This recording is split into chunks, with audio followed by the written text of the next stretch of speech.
Hello दोस्तों, welcome to PW only IAS. Date है आज की 13 अप्रैल 2023 एंड आप सभी का स्वागत है आज के एडिटोरियल डिस्कशन में। देखिए, सुमित सर को किसी कारण की वजह से, कुछ पर्सनल रीजन की वजह से कहीं जाना पड़ा। ठीक है, तो आज वो आपके साथ डिस्कशन नहीं कर पाएंगे, बट कल से वो डेफिनेटली आपके साथ इस डिस्कशन को कंटिन्यू कर लेंगे। राइट। अब अगर आप आज की डेट नोटिस करोगे तो आप रियलाइज करोगे कि सर आज तो बैसाखी है। ठीक है, तो डेफिनेटली बहुत इंपॉर्टेंट फेस्टिवल है। साथ में ही इंडिया के डिफरेंट डिफरेंट पार्ट्स में भी हमें और फेस्टिवल्स देखने को मिल जाते हैं। But at the same time आप नोटिस कीजिए कि एक बहुत ही अनफॉर्चुनेट इंसिडेंट हमें देखने को मिला था। कब? 13 अप्रैल 1919 में। राइट। यहाँ पर क्या हुआ था आप सभी जानते हो। जो जलियांवाला बाग है अमृतसर के अंदर हमें देखने को मिलेगा। वहां पर बहुत सारे लोग बैसाखी सेलिब्रेट करने के लिए आए हुए थे। उस टाइम पर जो ब्रिगेडियर थे ना, जनरल डायर, उन्होंने क्या किया, जो एकमात्र यहाँ का एग्जिट पॉइंट था उसको ब्लॉक कर दिया जलियांवाला बाग का। और जो निहत्थे इंडियंस थे उनके ऊपर अंधाधुंध गोलियां चलाई गई। ठीक है, और ऐसा माना जाता है कि 1000 से भी ज्यादा जो अनआर्म्ड इंडियंस थे, अनआर्म्ड जो क्राउड था, उनको मार दिया गया। तो बहुत ही एक अनफॉर्चुनेट इंसिडेंट था, एक ब्लैक डे की तरह इसको देखा जाता है। ठीक है, तो बहुत ही एक मेजर टर्निंग पॉइंट था। तो आज का दिन हमें ना थोड़ा हमारे जो फ्रीडम फाइटर्स हैं उनकी भी याद दिलाता है कि किस तरह से उन्होंने कितनी कुर्बानियां दी हैं हमारे देश को आजाद करवाने के लिए। तो बहुत ही इंपॉर्टेंट हमारी हिस्ट्री टेक्स्ट बुक से तो है ही है, plus as well as Indian होने की वजह से भी हमारे लिए दिन बहुत ही ज्यादा इंपॉर्टेंट बन जाता है। राइट। अब चलिए स्टार्ट करते हैं हमारे एडिटोरियल डिस्कशन की तरफ। अगर आप नोटिस करोगे तो आज हम यहाँ पे 3 एडिटोरियल देखेंगे। पहला होगा ग्लोबलाइजेशन और एक्सपोर्ट से संबंधित। काफी इंपॉर्टेंट आर्टिकल है GS3 के पर्सपेक्टिव से। साथ में ही हम जो नेक्स्ट आर्टिकल देखेंगे that is with regards to cooperatives. Right. और तीसरा हमारा आर्टिकल होगा with regards to online dispute resolution. तो चलिए स्टार्ट करते हैं हमारे पहले आर्टिकल से, that is right globalisation again. और इसको आप GS पेपर 3 के इस पर्टिकुलर कंपोनेंट के साथ रिलेट कर सकते हो। देखो, आप जानते हो जब हम बात करते हैं ना एक्सपोर्ट्स की, तो जनरली बात हम दो चीजों की करते हैं। एक तो बात होती है गुड्स की और दूसरी आती होती है सर्विसेज की। अब इंडिया के केस में बताओ कौन सी चीज अच्छी है? Obviously services. हम सर्विसेज को काफी ज्यादा अच्छे से एक्सपोर्ट कर रहे हैं। अगर आप नोटिस करोगे ना तो 2021-22 वाला जो साल था वहां पर हम नियरली जो सर्विसेज एक्सपोर्ट करते थे वो $9 बिलियन पर मंथ होती थी ऑन एन एवरेज। अभी ये साल के अंदर क्या हो गया है, ये बढ़कर हो गया $16 बिलियन पर मंथ। तो देख रहे हो कितना मेजर इंक्रीज हमें यहाँ पे सर्विस सेक्टर के अंदर देखने को मिला है एक्सपोर्ट्स के ऊपर। पर अगर हम गुड्स की बात करें तो ये बिल्कुल उल्टा हो जाता है। आई बात समझ में? तो गुड्स के अंदर एक्सपोर्ट हमारा यहाँ पे उतना तेजी से बढ़ नहीं रहा, सर्विसेज अच्छी खासी बढ़ रही हैं। तो सर्विसेज ने काफी अच्छा खासा बूम दिया है। अब आप लोग सोच रहे होंगे सर सर्विसेज के अंदर कैसा बूम आया, क्यों आया बूम, इसके पीछे का कारण? देखो, मेजर कारण है इसके पीछे का हमारे जो IT फर्म्स हैं। ठीक है, आप देखते हो हमारे जो इन्फोसिस हो गया, TCS, विप्रो, ये बहुत सारी चीजें सर्विसेज को हमारी एक्सपोर्ट करते हैं। तो उनका एक मेजर रोल रहा है। साथ में ही यहाँ पे GCC, that is global capability centre, इनकी वजह से भी इंपॉर्टेंट बढ़ी है। देखो, आप समझने की कोशिश करो। मान लो कोई कंट्री है जो USA में बेस्ड है, पर वो क्या करेगी, कुछ अपना ऑफिस ना इंडिया में खोलने की कोशिश करेगी। और यहाँ से क्या होगा, कुछ सपोर्ट वाला ऑफिस होगा ये। समझ रहे हो? कुछ IT सपोर्ट देनी है, कुछ एनालिटिकल सपोर्ट, कुछ रिसर्च सपोर्ट, ये इंडिया से जाएगी। तो यहाँ पर क्या होगा, ये वाली कंपनी यहाँ पे सपोर्ट दे रही है ना इंडिया में बैठी हुई, जो इंडिया में बैठे हुए जो ऑफिस हैं। ठीक है, तो इसकी वजह से भी इंडिया के एक्सपोर्ट्स सर्विस सेक्टर के अंदर इंक्रीज होते हुए देखने को मिल गए हैं। राइट। और दुनिया की अगर हम बात करें GCCs की, ग्लोबल कैपेबिलिटी सेंटर्स की, तो इंडिया नियरली 40% GCC को होस्ट करता है। और आने वाले टाइम के अंदर हम एक्सपेक्ट कर सकते हैं कि नंबर और भी ज्यादा बढ़ेगा। तो डेफिनेटली सर, सर्विसेज बढ़ने के पीछे कोई कारण तो है। पर अभी भी ऐसा राइटर का मानना है कि इस पर्टिकुलर पोटेंशियल को हमने पूरे अच्छी तरह से यूटिलाइज नहीं किया है। जैसे फॉर एग्जांपल आप नोटिस करो, फाइनेंस की बात कर लो, मेडिसिन की बात कर लो, एजुकेशन की बात कर लो, लॉ की बात कर लो, इन पर्टिकुलर सेक्टर्स के अंदर बहुत इंपॉर्टेंट रोल हो सकता है आने वाले टाइम्स के सर्विसेज को इंप्रूव करने के अंतर्गत। एंड डेफिनेटली उससे क्या होगा, सर्विसेज की जो एक तरह की वेव है ना, इसको हम और भी आगे लेके जा सकते हैं। जैसे जैसे हमारे पास डेटा प्रोटेक्शन लॉ आएगा आने वाले टाइम के अंदर, अभी तो नहीं है पर कोशिश कर रही है सरकार। ठीक है, प्राइवेसी इंप्रूव करने की कोशिश कर रही है। तो डेफिनेटली उससे हमारे सर्विसेज एक्सपोर्ट बढ़ते रहेंगे। पर यहाँ पर राइटर का एक बात और भी है कि सर्विसेज बढ़ रही हैं, पर इसका मतलब ये थोड़ी है कि हम मैन्युफैक्चरिंग सेक्टर को पूरी तरह से इग्नोर कर दें। नहीं, बिल्कुल भी नहीं। तो इंडिया को मैन्युफैक्चरिंग सेक्टर के ऊपर बहुत ज्यादा काम करने की जरूरत है। अब उसमें भी ना यहाँ पे राइटर ने दो चीजों की बात करी है। एक बात करी है स्किल्ड मैन्युफैक्चरिंग की और दूसरा है लो स्किल्ड जॉब्स की। अब इंडिया में ना एक्चुअल में हुआ क्या है, जो फोकस है ना थोड़ा हमारा कैपिटल इंटेंसिव के ऊपर ज्यादा रहा है या फिर स्किल्ड मैन्युफैक्चरिंग के ऊपर ज्यादा। तो जैसे फॉर एग्जांपल फार्मास्यूटिकल हो गया, टू व्हीलर्स हो गया, इनमें हम काफी अच्छा काम कर रहे हैं। फार्मा के अंदर देखो हम कितना एक्सपोर्ट करते हैं, टू व्हीलर्स के अंदर भी हमें अच्छा खासा एक्सपोर्ट कर देते हैं। पर अगर बात करें हम लोगों को नौकरियां दिलवाने की, वो कैसे आएंगी? जब कहीं ना कहीं हम लो स्किल्ड जॉब्स को और क्रिएट करेंगे। और यहाँ पर राइटर बोल रहे हैं कि जो हमारी कुछ स्कीम्स है ना, जैसे पीएलआई स्कीम हो गया, ठीक है ना, इंडस्ट्रियल पॉलिसीज वाली स्कीम्स हो गया, ये ज्यादा काम नहीं करने वाली। क्यों नहीं काम करने वाली? क्योंकि देखो आप इनका नोटिस करो कि यहाँ पर जो आपने कहीं ना कहीं सेक्टर्स को बेनिफिट दिया है, वो मास जॉब क्रिएटर नहीं है। ठीक है, वो एक्सपोर्ट में आपको जरूर भले हेल्प कर सकते हैं, पर एक्चुअल में है क्या, वो कैपिटल इंटेंसिव सेक्टर्स हैं। और वहां पे आप जानते हो, जो लेबर इंटेंसिव सेक्टर्स नहीं है, कहीं ना कहीं उनसे जॉब बहुत ज्यादा हम एक्सपेक्ट नहीं कर सकते। और इसी पर्टिकुलर चीज को ना राइटर ने एग्जांपल के थ्रू प्रूव किया है, डेटा के थ्रू। जैसे पीएलआई के अंतर्गत जितना भी हमने 15% प्रपोज इन्वेस्टमेंट देखा है ना, वहां से सिर्फ 3% प्रपोज जॉब्स क्रिएट होने की हम एक्सपेक्टेशन कर रहे हैं। आई बात समझ में? तो कहने का पॉइंट ये है कि फोकस हमारा किस पे होना चाहिए? लेबर इंटेंसिव इंडस्ट्रीज पे होना चाहिए, ना कि कैपिटल इंटेंसिव इंडस्ट्रीज के ऊपर। तो फोकस क्या करें? इंफ्रास्ट्रक्चर को बिल्ड करें, हमारी जो वर्क फोर्स है उसको थोड़ा और स्किल्ड करें, उसको एजुकेटेड करें, एंड कहीं ना कहीं ईज ऑफ डूइंग बिजनेस लेकर आ पाए, ताकि हम अपनी जॉब्स को और भी क्रिएट कर पाए। तो स्किल सर्विसेज को हम यहाँ पे इंक्लूड कर सकते हैं। साथ में ही कहीं ना हमें दुनिया को भी कोशिश करनी पड़ेगी कि थोड़ा अपने अपने जो सेक्टर है अपना, उसको थोड़ा लिबरलाइज करें। एग्जाम्पल से समझते हैं। मान लो कोई इंडिया का डॉक्टर है, अब इसको एक्सपोर्ट करनी है अपनी सर्विस, तो वो कैसे करेगा? वो तभी कर पाएगा ना कि बाहर कोई बंदा हुआ, बाहर कोई पेशेंट है, मान लो यूएस में कोई पेशेंट है, वो अपना इलाज इस डॉक्टर से कराए जो इंडिया में बैठा हुआ है। पर क्या वो ऐसा करवा सकता है? The answer is no. क्यों नहीं करवा सकता? क्योंकि देख लो, जैसे मान लो ये यूके में है, तो यूके के अंदर जो डॉक्टर की रिक्वायरमेंट चाहिए, ठीक है ना, तो वो इंडियन क्वालिफिकेशन उसको रिकॉग्नाइज नहीं करती। कहने का मीनिंग क्या? अगर कोई मान लो यहाँ का एमबीबीएस वाला पर्सन है ना, तो यूके वाले इस एमबीबीएस को मानते नहीं है। तो ये बंदा जो इंडिया का है, वो यूके के पेशेंट को इलाज कर ही नहीं सकता। अगर सोचो हमने इस चीज को रिकॉग्नाइज करवा दिया कि इंडिया के एमबीबीएस बंदा वहां पे लोगों का इलाज कर सकता है, तो उससे क्या होगा? उससे हमारे सर्विस एक्सपोर्ट और बढ़ सकते हैं। अभी इंडिया के पास इस साल G20 की प्रेसिडेंसी आप सभी जानते हो, तो बहुत अच्छी खासी अपॉर्चुनिटी है इंडिया के पास की जो सर्विसेज की ग्लोबलाइजेशन है ना, वहां तक हम लेके जा पाए। जो भी डिफरेंट डिफरेंट बैरियर्स हमें यहाँ पे देखने को मिलते हैं, उसको खत्म करते हुए कहीं ना कहीं सर्विस एक्सपोर्ट्स को बूस्ट करें, साथ में मैन्युफैक्चरिंग के एक्सपोर्ट्स को बूस्ट करें, तो ओवरऑल हमारा जो एक्सपोर्ट सेक्टर है वो काफी अच्छे से इंप्रूव हो सकता है। तो ये कुछ पॉइंट्स यहाँ पे राइटर ने बताए हैं, और इसी के साथ हमारा पहला एडिटोरियल ये हो गया कंप्लीट। दोस्तों चलते हैं हमारे दूसरे आर्टिकल की तरफ, जो रिलेट करता है कोऑपरेटिव्स के रिगार्डिंग, और इसको आप जीएस पेपर 3 के इस पर्टिकुलर कंपोनेंट के साथ रिलेट कर सकते हो। देखो, जब हम बात करते हैं कोऑपरेटिव्स की, तो जनरली हम बात करते हैं ऐसे कुछ बिजनेस की या कोई ऐसी ऑर्गेनाइजेशन की जो लोगों के द्वारा मिलकर ओन किया जाता है और उसको रन किया जाता है। कहने का मीनिंग क्या? कि उसके ओनर भी वही होते हैं और उसको चलाते भी वही हैं। अब जब हम बात देखो कोऑपरेटिव्स की तरफ आते हैं, तो आपने कुछ ना बैंकिंग कोऑपरेटिव सुने होंगे, सुने हैं ना? जैसे कोऑपरेटिव बैंक्स के बारे में सुना होगा, राइट? जैसे PMC, Punjab and Maharashtra cooperative bank, सुना था ना? तो इस तरह से बैंकिंग कोऑपरेटिव्स के रिगार्डिंग क्या क्या इश्यूज आ रहे हैं, ये यहाँ पे राइटर ने डिस्कशन किया है। ऑन द अदर हैंड, कुछ कोऑपरेटिव ऐसे भी तो हो सकते हैं जो नॉन बैंकिंग हो, जैसे अमूल की बात कर लो।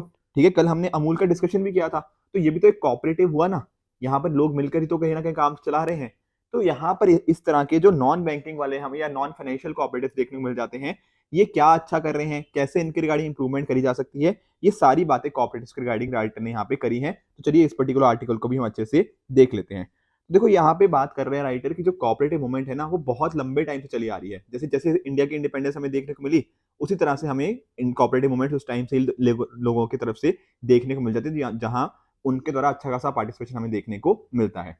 अब कॉपरेटिव्स ने, जो कि कौन सी है, नॉन फाइनेंशियल, ठीक है, बैंक वगैरह को छोड़ के उनकी बात कर दी है, जैसे अमूल की बात हो गया।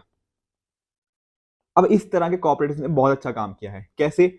इकोनॉमी को फॉर्मलाइज किया है, लोगों की जो इनइक्वालिटीज उसको कम किया है। ठीक है, अमूल से क्या हुआ आप खुद देखो ना, कि लोगों को रोजगार मिला, एक तरह से उन्होंने अपने ज्यादा दाम अपने चार्ज कर पाए हैं, एंड उसके हिसाब से पुअर का जो लिविंग स्टैंडर्ड था उसको इंप्रूव किया जा पाए। अब अगर आप देखोगे कोऑपरेटिव वर्ड ना आपको स्टेट लिस्ट में देखने को मिलेगा, बैंकिंग जो वर्ड है वो आपको यूनियन लिस्ट में देखने को मिलेगा। तो यहाँ पर राइटर थोड़ा हिंट कर रहे हैं, हिंट क्या कर रहे हैं, कि जो कोऑपरेटिव वाली चीजें है ना, ये थोड़ा स्टेट गवर्नमेंट ज्यादा कंट्रोल करे तो बेहतर है, बैंकिंग वाली चीजें यूनियन करे तो बेहतर है। मैं आपको एग्जांपल समझाता हूँ। जैसे आप बात कर लो कोऑपरेटिव बैंक्स की, तो अभी तक क्या पता क्या होता था, यहाँ पर दो लोगों का कंट्रोल आता था। एक तो हो गया हमारा रिजर्व बैंक ऑफ इंडिया का कंट्रोल, ठीक है, ऑन द अदर हैंड एक होता था आरओसी, रजिस्ट्रार ऑफ कोऑपरेटिव्स का। अब आरबीआई तो आप नोटिस करो, आरबीआई क्या है? आरबीआई एक बहुत ही प्रोफेशनल बॉडी है। ये किस तरह से काम करती है? ये देखती है कि यार अच्छे से काम हो रहा है या नहीं हो रहा, नंबर्स ठीक है या नहीं है, ये सारी चीजें चेक करी जाती हैं। आरओसी थोड़ा पॉलिटिक्स के ऊपर काम करती है, ठीक है ना, कि पॉलिटिकल प्रेशर वगैरह के ऊपर काम करती है। तो यहाँ पर ना दिक्कत यहाँ हो जाती थी कि यहाँ पे डुअल कंट्रोल देखने को मिलता था। और इस डुअल कंट्रोल की वजह से क्या होता था, जब कोई काम ना आपने दो लोगों में बांट दिया, या रेदर आई शुड से कि दो लोग उसके लिए रिस्पॉन्सिबल हैं, तो दरअसल में रिस्पॉन्सिबिलिटी वो किसी की भी नहीं बचती, और कोऑपरेटिव बैंक्स के पीछे का फेल होने का मेजर कारण डुअल कंट्रोल ही कहीं ना कहीं देखने को मिल जाता था। ठीक है, तो ये एक इशू रहा कहीं ना कहीं। जैसे फॉर एग्जांपल आरबीआई के हाथ में क्या होता है, कैपिटल एडिक्वेसी हो गया, बैंकिंग लाइसेंस हो गया, आरओसी के पास क्या हो गया, इनकॉर्पोरेशन हो गया, उसका मैनेजमेंट, ये सारी बातें। अब इन्हीं वजह से कहीं ना कहीं डुअल कंट्रोल ने रोका इनको ग्रोथ को। ठीक है, जैसे फॉर एग्जांपल आप नोटिस करो कि इंडिया में अभी 10 लाख के कॉपरेटिव्स देखने को मिलते हैं, उनमें से नियरली 1 लाख से भी ज्यादा फाइनेंशियल कॉपरेटिव्स हैं। इसमें आपके पीएससीएस आ गया, प्राइमरी एग्रीकल्चर कोऑपरेटिव सोसाइटीज, ठीक है, डीसीसीबी आ गया, district central cooperative banks, state cooperative banks हो गया, ये सारे आ गए। अब इनमें जो हुआ पता क्या, इनमें बात हुई पुअर कॉर्पोरेट गवर्नेंस की। मैं बता रहा था ना, जैसे आरओसीज हो गया, ये ढंग से कभी काम ही नहीं कर पाते थे। और जो कोऑपरेटिव बैंक्स हैं, फिर वो क्या करते थे, किसी ऐसे बंदे को लोन दे दिया जो पैसा रिटर्न ही नहीं कर पाएगा। तो बहुत सारे इश्यूज हमें देखने को मिले थे। जैसे फॉर एग्जांपल आप नोटिस कीजिए, पिछले 5 से 6 सालों में ना आरबीआई ने 54 अर्बन कोऑपरेटिव बैंक्स के लाइसेंस कैंसिल कर दिए। ठीक है, उसके साथ ही इनको बहुत सारे urban cooperative non schedule banks को मर्ज करना पड़ा, क्योंकि हालत बड़ी खराब थी। बैलेंस शीट जो है इनकी है वो काफी ज्यादा खराब चल रही है, जो नॉन परफॉर्मिंग एसेट्स है बहुत ज्यादा इंक्रीज हो चुके हैं। तो इस तरह के हजारों से भी ज्यादा केसेस ना फ्रॉड के हमें देखने को मिले थे अर्बन कोऑपरेटिव बैंक्स के अंतर्गत, क्योंकि कुछ ना कुछ इंटरनल कंट्रोल नहीं था, अपने जो एक्सपोजर है, कितना किसको लोन दिया, उसकी अंडर रिपोर्टिंग करी जा रही है, फाइनेंशियल इरेगुलरिटीज हैं, एनपीएस बहुत ज्यादा बढ़ चुके हैं। ठीक है ना, ढंग से लोन नहीं दिया जा रहा बेसिकली। इस वजह से आरबीआई या rather I should say government ने क्या किया, बैंकिंग रेगुलेशन ऑर्डिनेंस लेके आए जून 2020 के अंतर्गत। ठीक है ना, अमेंडमेंट हमें देखने को मिला।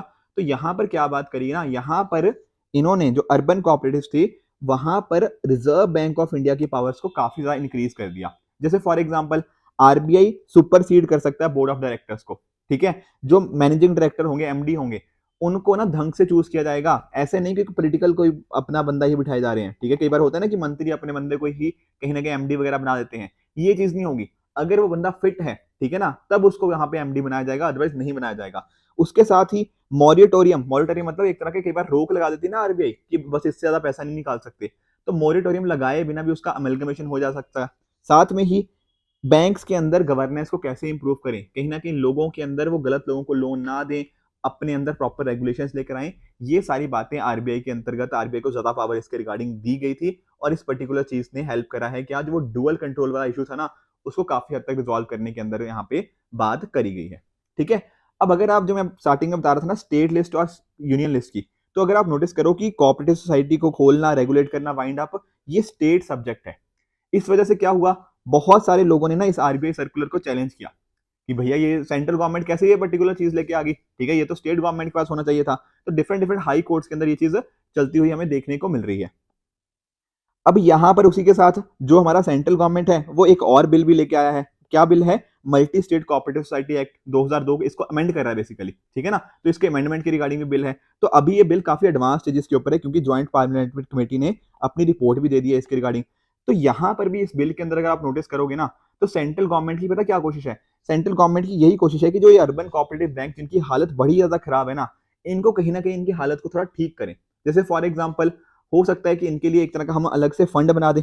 ठीक है ना, जहां पर क्या होगा, जो प्रॉफिट वाली अर्बन कोऑपरेटिव बैंक्स हैं वो पैसा डालेंगी, जब कोई दिक्कत आएगी तो इनके लिए वो यूज कर लिया जाएगा। साथ में ही अगर कोई ढंग से काम नहीं कर रहा अर्बन कोऑपरेटिव बैंक्स, तो वहां पे उसका अमलगमेशन भी हो सकता है। इसके अलावा इनके बोर्ड मेंबर्स, जो बोर्ड है ना मेन जैसे एमडी हो गया या बाकी जो बोर्ड मेंबर्स हो गया, उनके लिए क्या बनाया जाए, एक तरह की कोऑपरेटिव इलेक्शन अथॉरिटी बनाई जाए, जो इसके इलेक्शंस कंडक्ट कराए। तो elections fair and fair basis पे होंगे, तो जो प्रॉपर केस बेस पे ना, जो एक्चुअल में बंदे उस पर्टिकुलर क्राइटेरिया को फिट करेंगे, वही यहाँ पे एंटर कर पाएंगे, पॉलिटिकल बंदे यहाँ पे एंटर नहीं कर पाएंगे। तो ये सारी बातें इस पर्टिकुलर बिल के अंतर्गत करी गई हैं।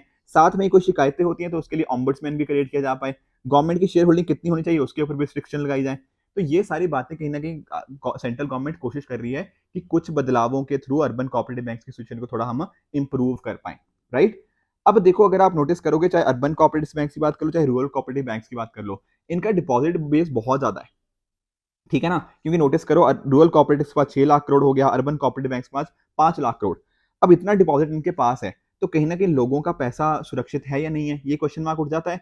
और खुद बताओ ना, देखो इन दी एंड का काम क्या है, इन दी एंड बैंकिंग रेगुलेशन एक्ट का काम तो यही है ना, कि जो मेरे और आपके जैसे लोग जो पैसा जमा कराते हैं किसी भी बैंक के अंदर, उनका पैसा भैया सुरक्षित रहना चाहिए। अगर ये पैसा ही सुरक्षित नहीं रहेगा तो क्या पॉइंट है फिर बैंक में पैसा रखने का। ठीक है, तो आप खुद सोचो कि आईसीआईसीआई बैंक के लिए अलग रेगुलेशंस क्यों और कोऑपरेटिव बैंक्स के लिए अलग रेगुलेशंस क्यों, जबकि काम तो यही होना चाहिए ना कि कहीं ना कहीं डिपॉजिटर का पैसा सेफ रखना है। तो यहाँ पर भी अर्बन कोऑपरेटिव बैंक्स के ऊपर भी प्रॉपर रेगुलेशन रखो। तो ये बात यहाँ पे राइटर की कहनी है। और साथ में अगर आप देखोगे ना तो नॉन फाइनेंशियल कॉर्पोरेट्स की बात कर जब हम कर रहे हैं तो यहाँ पर सेंट्रल गवर्नमेंट ने भी अलग अलग चीजें करी हैं। जैसे फॉर एग्जाम्पल आप नोटिस करो, एक अलग मिनिस्ट्री हमने बना दिया, मिनिस्ट्री फॉर कॉर्पोरेशन की। ठीक है, साथ में ही एफपीओ अगर आप स्टैब्लिश करते हो उसके लिए हमारी स्कीम भी है। ठीक है, एंड साथ ही साथ अलग अलग तरह के इंसेंटिव्स भी प्रोवाइड किए जा रहे हैं। हैंडीक्राफ्ट हैंडलूम्स के रिगार्डिंग हमने स्कीम्स लगाई है ताकि कोऑपरेटिव इसके अंदर भी आ पाए। जो जेम पोर्टल है, गवर्नमेंट ई मार्केट प्लेस वाला जो पोर्टल है, वहां पर भी हमने फोकस दिया है एमएसएमईज को, नॉन फाइनेंशियल कॉर्पोरेट्स को, कि उनकी गुड्स एंड सर्विसेज वहां पर जो गवर्नमेंट के अलग अलग डिपार्टमेंट्स हैं वो खरीदें। ई नैम लेकर आए हैं। ये सारे क्या काम कर रहे हैं, ये सारे यही काम कर रहे हैं कि जो इस तरह के हमारे जो कॉर्पोरेटिव्स के इनिशिएटिव्स है ना, इनको कुछ ना कुछ बेनिफिट मिले। ऊपर से one district one product scheme हो गया, ओडीओपी जिसको बोलते हैं। ये पर्टिकुलर स्कीम के अंतर्गत क्या होगा, ये जो कॉर्पोरेट जो छोटे लेवल पे ऊपर कॉर्पोरेट्स काम कर रहे हैं उनको बेनिफिट मिलेगा। इनके लिए वेलफेयर स्कीम्स हैं, फिशरीज के लिए, डेयरी डेवलपमेंट के लिए, मिल्क कॉर्पोरेट्स अमूल वगैरह, तो आप जानते हो कितने अच्छा सक्सेस हमें देखने को मिला है। साथ में हमारी कोशिश है कि इनके जो कॉर्पोरेट्स के मॉडल है ना वो अलग अलग जगह पे हम लेकर आए। जैसे for example post harvest processing के अंदर, वेयर हाउसिंग, पैकेजिंग, इन सभी अलग जगह के अंतर्गत आने चाहिए। तो इस तरह से आप नोटिस करो कि कुछ नए स्टार्टअप्स भी इसके अंदर देखने को मिल रहे हैं। तो काफी सारे बेनिफिट्स यहाँ पर कॉपरेटिव्स, नॉन फाइनेंशियल कॉपरेटिव्स को सरकार के द्वारा प्रोवाइड करे जा रहे हैं। उसी तरह से अगर आप देखोगे ना तो यहाँ पर कॉपरेटिव बैंक्स को जरूरत क्या है कि अपनी गवर्नेंस को कहीं ना कहीं वो इंप्रूव करें। और साथ में स्टेट गवर्नमेंट्स को क्या करना चाहिए, स्टेट गवर्नमेंट्स को फोकस ना नॉन फाइनेंशियल कॉपरेटिव्स के ऊपर करना चाहिए, रेदर देन कि वो इस बात पे लड़े कि यार फाइनेंशियल कॉपरेटिव्स, यानी कि कहने का मतलब ये बैंकों के रिगार्डिंग सेंट्रल गवर्नमेंट कैसे लॉ बना रहा है, क्यों बना रहा है, इसके ऊपर अपनी एनर्जी ना वेस्ट करें।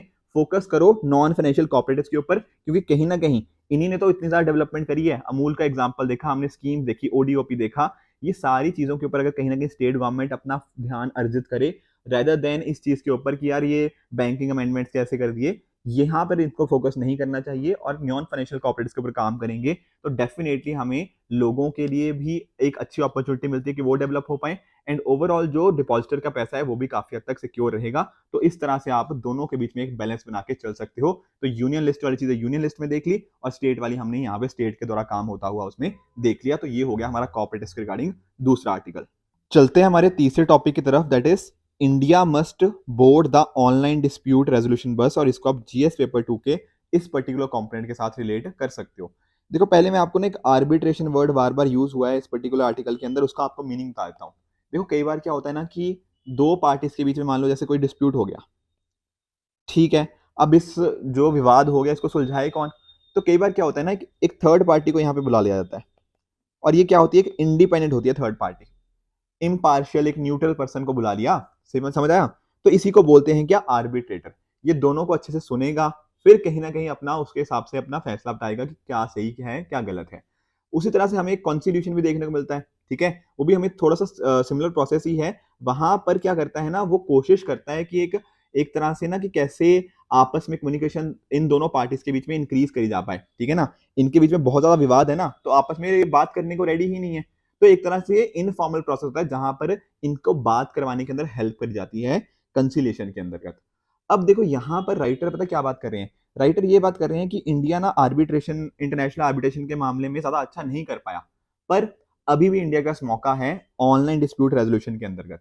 देखो आप समझने की कोशिश करो, अगर आप जैसे आप नोटिस करोगे कि हमारे जो लॉ मिनिस्टर है किरण रिजिजू जी, इन्होंने क्या बात करी थी कि इंडिया को जरूरत है इंस्टीट्यूशनल आर्बिट्रेशन की।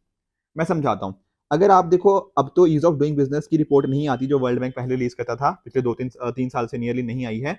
पर जब आप नोटिस करो कि इंडिया 2014 में ना 142nd रैंक पे था, 2019 तक इंडिया ने बहुत अच्छा काम किया और इंडिया 63rd पोजीशन पे आ गया। बहुत अच्छी खासी इंप्रूवमेंट है। पर एक चीज थी जहां पर इंडिया की इंप्रूवमेंट बहुत ही कम हुई, वो थी कॉन्ट्रैक्ट्स को इन्फोर्स करने के अंतर्गत। अब यहां पर अगर आप नोटिस करोगे ना कि इंडिया में कोई कॉन्ट्रैक्ट है उसको इन्फोर्स करना है तो 4 साल से भी ज्यादा का टाइम लग जाता है और बहुत सारी इसमें कॉस्ट भी इन्वॉल्व हो जाती है। आप खुद देखो ना कि कई बार कोई झगड़ा हो गया तो क्या करते हैं, फिर बड़ा ही मेजर इशू आ जाता है वहां के अंदर, आता है या नहीं आता, बिल्कुल। कई कई सालों तक कोर्ट में केसेस चलते रहते हैं, काफी सारी दिक्कतें आती रहती है, बहुत सारी कॉस्ट इन्वॉल्व हो जाती है। इसका इंपैक्ट किसके ऊपर आएगा, ईज ऑफ डूइंग बिजनेस के ऊपर आएगा या नहीं आएगा, बिल्कुल। कोई भी पर्सन का बाहर से कुछ इन्वेस्ट करना चाहता है तो वो सोचेगा ना यार ये कंट्री इस पर्टिकुलर मामले में कॉन्ट्रैक्ट्स को इन्फोर्स करने के अंदर कितनी अच्छी है। और इंडिया का काम यहाँ पे ज़्यादा अच्छा नहीं रहा है। अब इंडिया ने, आप सभी जानते हो कि 1991 के अंदर अपनी इकोनॉमी को ओपन कर दिया। उसी टाइम पर ना दुनिया भर में हमें इंटरनेशनल आर्बिट्रेशन का हमें देखने को मिल रहा था, क्योंकि जब इस तरह से कहीं ना कहीं कंट्रीज आपस में इन्वॉल्व होंगी, एक तरह से ग्लोबलाइजेशन की वेव आएगी, तो क्या डिस्प्यूट्स नहीं आएंगे? बिल्कुल आएंगे। तो इंटरनेशनल आर्बिट्राइजेशन की बड़ी ज्यादा जरूरत हमें देखने को मिल जाती थी। अब इंडिया ने भी यहाँ पे स्टार्ट करा, ठीक है, हमने एक आर्बिट्रेशन एंड कंसिलिएशन एक्ट लेकर आए 1996 के अंदर। पर काफी सारे यहाँ पर इश्यूज हमें देखने को मिले थे, ठीक है ना। हम ज्यादा आर्बिट्रेशन फ्रेंडली नहीं थे, ऐसा श्री कृष्णा कमेटी ने भी यहाँ पे बात करी थी। तो काफी सारे इश्यूज इसके अंदर देखने को मिलते। फिर हमने क्या किया, 2015 और 2019 के अंदर अमेंडमेंट लेकर आए, ताकि ये जो इश्यूज कहीं ना कहीं थे जहां पर हम आर्बिट्रेशन फ्रेंडली ज्यादा नहीं थे, ठीक है, एनफोर्समेंट अवार्ड्स को कैसे इन्फोर्स करना है, वहां पर कई बार इंटरफेरेंस आ जाता था, हमारे पास प्रॉपर मैकेनिज्म नहीं था इंस्टीट्यूशनल आर्बिट्रेशन के रिगार्डिंग, उनको हमने कुछ हद तक ठीक करने की यहाँ पर कोशिश करी है। पर फिर भी आज के टाइम पर भी अगर आप नोटिस करोगे ना, जो इंडियन बिजनेसेस हैं वो इंडिया में कहीं ना कहीं आर्बिट्रेशन नहीं चाहते। रेदर वो जैसे फॉर एग्जांपल सिंगापुर हो गया, सिंगापुर जैसी कंट्रीज के अंदर जाना पसंद करते हैं, जहां पर आर्बिट्रेशन का एक हब वो बन चुका है, ठीक है। सिंगापुर इंटरनेशनल आर्बिट्रेशन सेंटर जो है ना, वो काफी अच्छा काम कर रहा है। इंडियन कंपनीज ही बल्कि उसकी सबसे बड़ी यूजर्स हैं। तो इंडिया का ना थोड़ा पीछे जरूर रह गया है, पर इंडिया के पास अभी भी पॉसिबिलिटी है कि इंडिया आर्बिट्रेशन के अंदर काफी अच्छा काम कर सकता है। वो कैसे? क्योंकि देखो इंडिया टेक्नोलॉजी के मामले में बहुत आगे है, ठीक है। तो यहाँ पर अगर हम ऑनलाइन डिस्प्यूट रेजोल्यूशन की तरफ मूव करें तो वहां पर अच्छा काम किया जा सकता है। जैसे कोविड-19 पैंडेमिक के टाइम पे भी आप देख लो, हमारे जो जजेस थे, जो जुडिशरी थी, उन्होंने ऑनलाइन हियरिंग्स करी है ना, तो कहीं ना कहीं उस चीज को मैनेज करने की कोशिश करी है। तो अगर हम कहीं ना कहीं वर्चुअल एनवायरनमेंट के अंतर्गत डिस्प्यूट्स को रिजॉल्व करने की कोशिश करेंगे तो इससे बहुत फायदा होगा। किस तरह का फायदा सर? देखो, एक तो जो कोर्ट्स के ऊपर बहुत ज्यादा बर्डन है, हम उसको कम कर पाएंगे, और इससे टाइम भी बचेगा, कॉस्ट भी बचेगी। क्योंकि आप नोटिस करो ना, आपने घर पे बैठे कहीं ना कहीं आपने चीजों को कर दिया, ठीक है, तो कॉस्ट भी बच गई, टाइम भी बच गया, बहुत ज्यादा ऐसा भी नहीं हुआ कि आपको बहुत ज्यादा टाइम भी लग गया, ठीक है। और साथ में ही ना आप खुद देखो, आजकल तो आर्टिफिशियल इंटेलिजेंस हो गया, मशीन लर्निंग हो गया, ब्लॉकचेन हो गया, ये नई नई जो टेक्नोलॉजीज आ रही हैं, कि इनका यूज नहीं किया जा सकता? बिल्कुल किया जा सकता है। जैसे फॉर एग्जांपल एआई आपको काफी सारे मामलों में हेल्प कर देगा सिमिलर केसेस को लिस्ट करने के लिए। तो वहां पर आपको हर चीज के रिगार्डिंग बहुत ज्यादा रिसर्च करने की जरूरत नहीं है, ठीक है, वो आपको सारी चीजें पहले से रेडी बन जाएंगी। आपके पास एक प्रॉपर डेटाबेस बन जाएगा, उसको प्रॉपरली मैनेज कर पाओगे। जो अभी सारी फाइलें एक जगह से दूसरी जगह जाती हैं, कहीं ना कहीं सारी चीजें ऑटोमेट हो सकती हैं। तो यहाँ पर जो हमारा ओवरऑल वर्क फ्लो है ना, उसको काफी हद तक बेहतर किया जा सकता है। डिजिटल सिग्नेचर हो गया, हमारी स्टैंपिंग हो गया, ये सारे अलग अलग तरीके हैं जहाँ पर टेक्नोलॉजी का हम यूज कर सकते हैं, ताकि डिस्प्यूट रेजोल्यूशन जो हो वो प्रॉपरली हम कहीं ना कहीं कर पाए। जो अलग अलग प्राइवेट प्लेटफॉर्म्स हैं, वो ऑलरेडी लाखों ही डिस्प्यूट्स ऑनलाइन डिस्प्यूट रेजोल्यूशन के थ्रू यहाँ पे वर्क कर रहे हैं। एंड इवन नीति आयोग ने भी ये बात करी है कि इंडिया के पास एक बहुत अच्छी अपॉर्चुनिटी है कि हम ऑनलाइन डिस्प्यूट रेजोल्यूशन के अंदर जो डेवलपमेंट्स हैं उनको कहीं ना कहीं यूज करें, एंड एक इफेक्टिव और एफिशिएंट डिस्प्यूट रेजोल्यूशन सिस्टम हम यहाँ पर क्रिएट कर पाए through the advancement of technology. तो यहाँ पर देखो क्या करना होगा, हमारे तीनों जो पार्ट्स है ना, लेजिस्लेचर हो गया, एग्जीक्यूटिव हो गया, जुडिशरी हो गया, तीनों को यहाँ पे साथ में आना पड़ेगा। मैं आपको एग्जांपल बताता हूँ, जैसे आरबीआई है।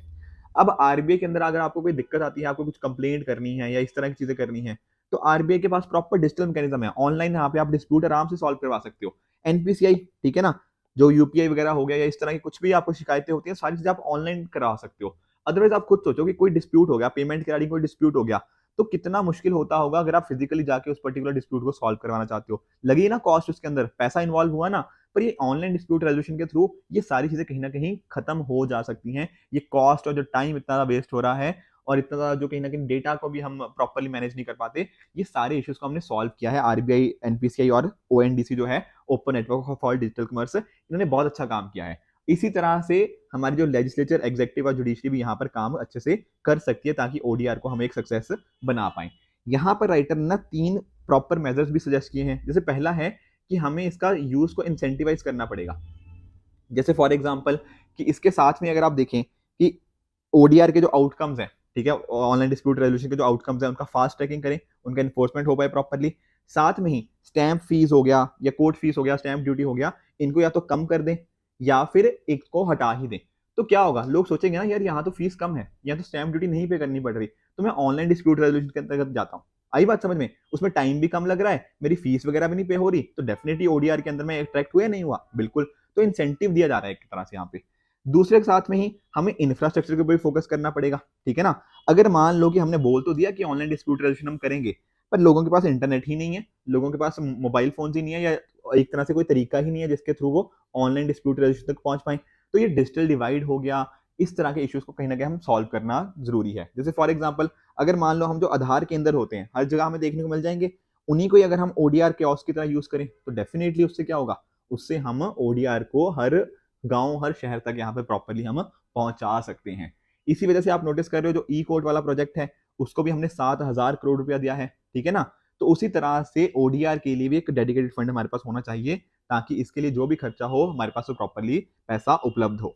साथ में अगर आप नोटिस कीजिए कि यहाँ पर ना ऐसा भी देखा जाना चाहिए कि जो ओडीआर है, ऑनलाइन डिस्प्यूट रेजोल्यूशन है, इसको ग्रीवांस रिडक्शन मैकेनिज्म के तौर पे भी देखा जाना चाहिए, ताकि एक तरह से ट्रस्ट तो बने ही बने, प्लस साथ ही साथ जो डिस्प्यूट्स हैं उनको एक convenient and cost effective manner के अंदर हम कहीं ना कहीं यूज करें। तो सारे गवर्नमेंट डिपार्टमेंट्स भी इसको डेफिनेटली यूज कर सकते हैं कि कोई भी शिकायत आई उसको अकॉर्डिंगली ऑनलाइन डिस्प्यूट रेजोल्यूशन के माध्यम से कहीं ना कहीं उसको सॉल्व कर दिया।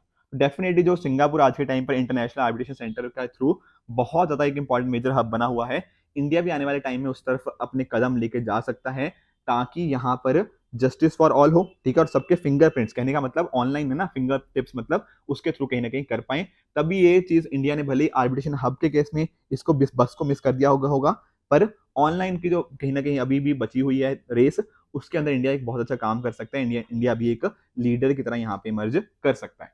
तो ये थे आज के तीनों आर्टिकल जो हमें डिस्कस करने थे। आई होप आपको सभी को आज का सेशन बहुत अच्छे से समझ आया होगा। इसी तरह से आप भी अपने एंड पे हार्ड वर्क करते रहिए। Good bye and good luck.